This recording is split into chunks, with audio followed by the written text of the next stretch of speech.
Hello, truth seekers. Welcome to the Truth Chronicles, your gateway to the unexplored narratives behind the world's most significant events. We're not here to merely accept the facts presented to us, but to dig deeper, to question and to challenge the established stories. Today, we embark on a journey that will take us back to one of the most impactful dates in modern history, September 11th, 2001. Prepare to dive down the rabbit hole as we unravel the conspiracy theories surrounding 9/11. But remember, we're not here to disrespect or undermine the losses of that tragic day. Instead, we aim to shed light on the many questions left unanswered. So fasten your seatbelts, keep an open mind, and let's begin our exploration into the unknown. Have you ever wondered if there is more to the story of the 9/11 attacks than the official account? This unsettling question has given rise to numerous theories that challenge the accepted narrative. Conspiracy theories, these alternative explanations, often emerge in the aftermath of major events, stirring public curiosity and skepticism. They question if there was a deeper conspiracy involved in the events of that fateful September morning. So buckle up as we prepare to delve into the world of 9/11 conspiracy theories. Before we dive into these theories, let's first recall the official account of what happened on September 11th, 2001. On that fateful day, terrorists hijacked 4 commercial airplanes. 2 of these planes were flown directly into the Twin Towers of the World Trade Center in New York City, a third into the Pentagon, and the 4th, United Flight 93, crashed into a field in Pennsylvania after passengers courageously fought the hijackers. Nearly 3,000 people tragically lost their lives in these attacks. In the aftermath, the US government launched an extensive investigation, culminating in the 9/11 Commission report. This report concluded that the attacks were orchestrated by 19 terrorists associated with the extremist group al-Qaeda. This is the official story, but for some it leaves too many questions unanswered. The first theory we explore is the controlled demolition theory. Adherents of this perspective argue that the World Trade Center towers didn't simply collapse due to the impact of the airplanes and the ensuing fires. Rather, they propose that the buildings were intentionally brought down by a controlled demolition. Their assertion hinges on the observation that the towers fell at free-fall speed, a phenomenon typically associated with planned demolitions. Besides, they point out the neat, almost vertical fall of the towers, which they argue is inconsistent with the chaotic nature of a structural failure caused by fire or an explosion. Furthermore, they claim that traces of thermite, a substance used in controlled demolitions, were found in the wreckage of the towers. Is it possible that the Twin Towers were brought down by something other than the plane crashes? That's what proponents of this theory believe. Next, we delve into the mysteries surrounding Building 7 and the Pentagon attack. On the fateful day, apart from the Twin Towers, Building 7 of the World Trade Center complex also fell. Intriguingly, it wasn't directly hit by an airplane. This has fueled theories implying a controlled demolition, similar to the theories surrounding the Twin Towers. Proponents point towards the speed and symmetry of its collapse, arguing that fires from scattered office materials couldn't possibly have caused such a well-orchestrated downfall. Switching gears, let's hover over the Pentagon. Here, the conspiracy theories take a different turn. The official account states that American Airlines Flight 77 struck the Pentagon. However, some contest this, citing the hole in the Pentagon was far too small for a Boeing 757. They proposed that the damage was more consistent with a missile or a smaller aircraft. Furthermore, skeptics question the lack of large, identifiable airplane debris at the site, fueling speculations of an alternate scenario. These theories, though controversial, compel us to question the established narrative. They invite us to revisit the evidence, to scrutinize the details, and to see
argue that the rapid removal of debris was a necessary step in the rescue efforts and the rebuilding process.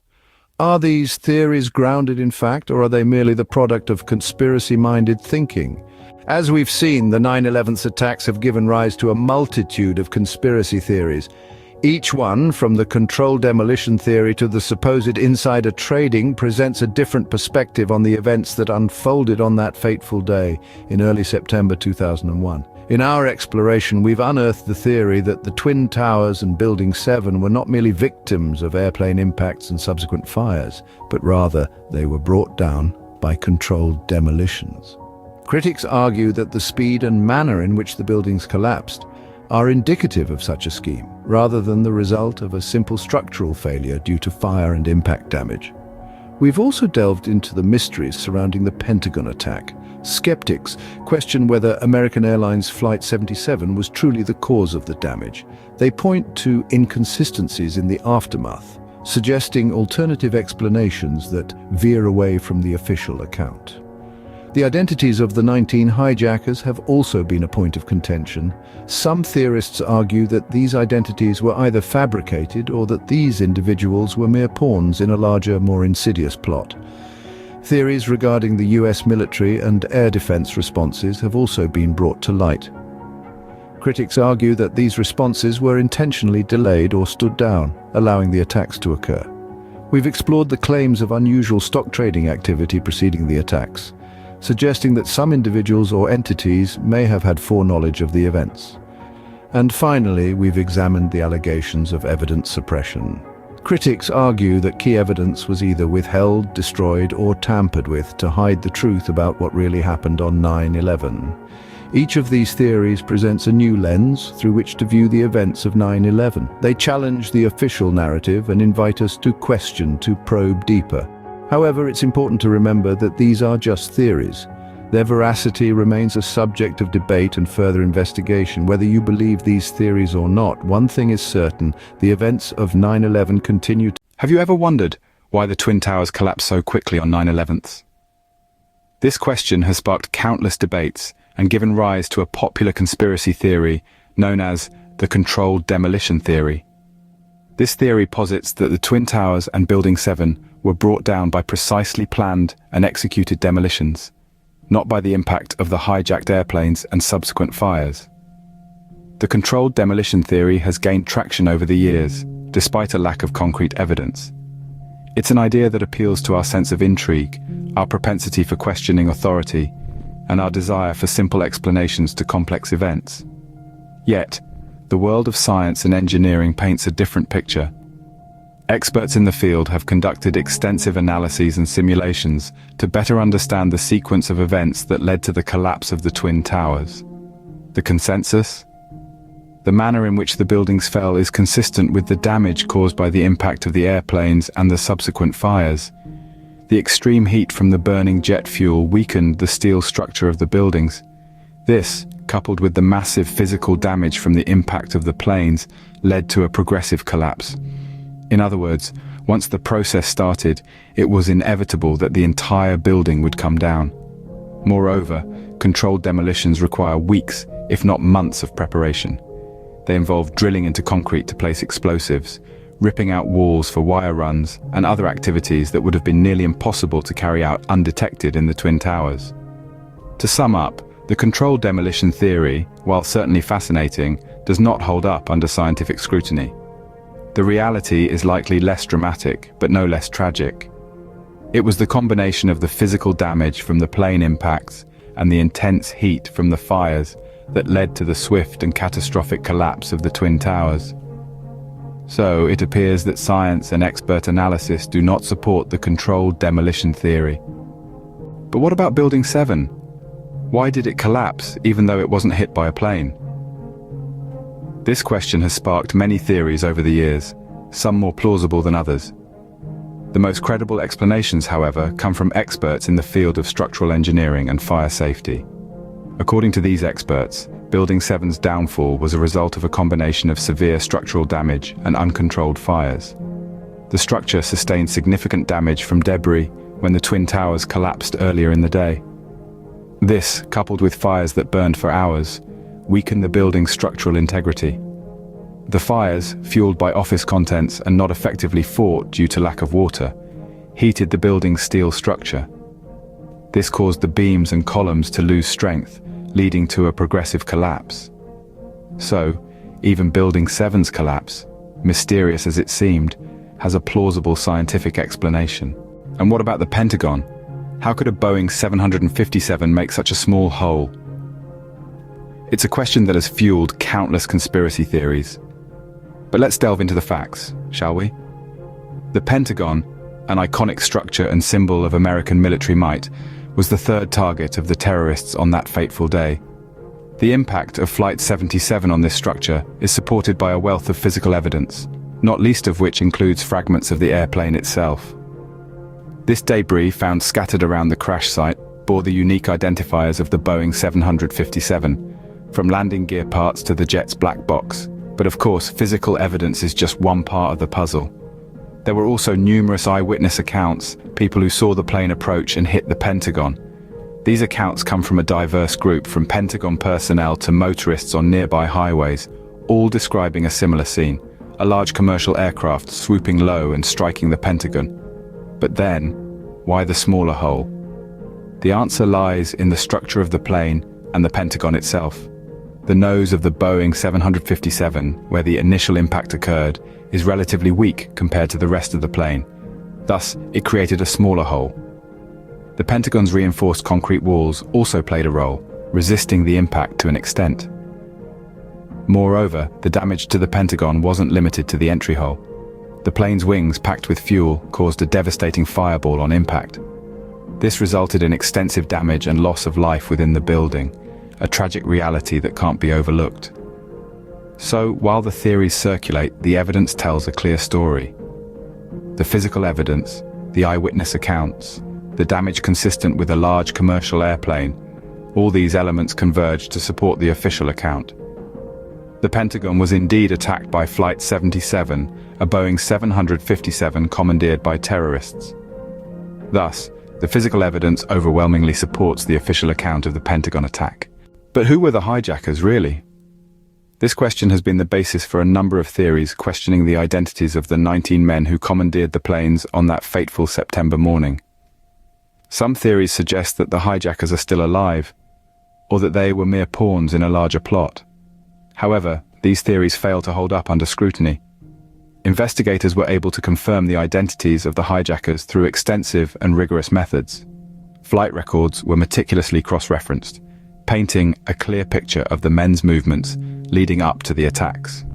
Further evidence was gathered through DNA analysis, a scientific method of identification that is both highly accurate and reliable. This painstaking process of confirmation leaves no room for doubt. The identities of the hijackers have been definitively established, debunking any theories to the contrary. Therefore, the identities of the hijackers are not in question. Could our own air defense have been ordered to stand down on 9/11s? This question has been the cornerstone of numerous conspiracy theories, sparking debate and controversy over the years. The air defense stand-down theory posits that US air defense was intentionally ordered not to intercept the hijacked planes, thereby allowing the 9/11 attacks to proceed unimpeded. Proponents of this theory argue that this was part of a larger inside job designed to justify subsequent military actions. To understand this theory, we need to delve into the mechanics of air defense. On a typical day, the North American Aerospace Defense Command, commonly known as NORAD, keeps a vigilant eye on our skies. If an aircraft deviates from its flight path or fails to respond to air traffic control, fighter jets are scrambled to investigate. Yet, on 9/11s, this did not occur as expected, leading some to question whether a stand-down order was issued. However, multiple investigations into the events of 9/11s found no evidence to support the idea of a deliberate stand-down order. The 9/11 Commission report, the most comprehensive study of the attacks, concluded that the air defense's response was hampered not by stand-down orders, but by a combination of unprecedented circumstances, communication issues, and procedural confusion. According to the report, the air defense was prepared for threats originating from outside the US, not for internal ones. The hijacked planes turned off or altered their transponders, making them difficult to track. Furthermore, the Federal Aviation Administration and NORAD had difficulties communicating, leading to delays and confusion. Also, when fighter jets were eventually scrambled, they were given incorrect coordinates and sent out to sea rather than towards the hijacked planes. While there were undoubtedly communication and coordination challenges on that fateful day, these should not be misconstrued as evidence of a deliberate stand-down. The complexity and chaos of the situation, coupled with the unanticipated nature of the attacks, contributed to the air defense's delayed response.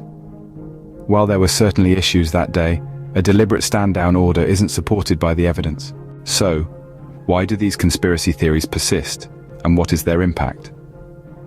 The allure of conspiracy theories lies in their ability to challenge the norm, to offer alternative narratives to those provided by official accounts.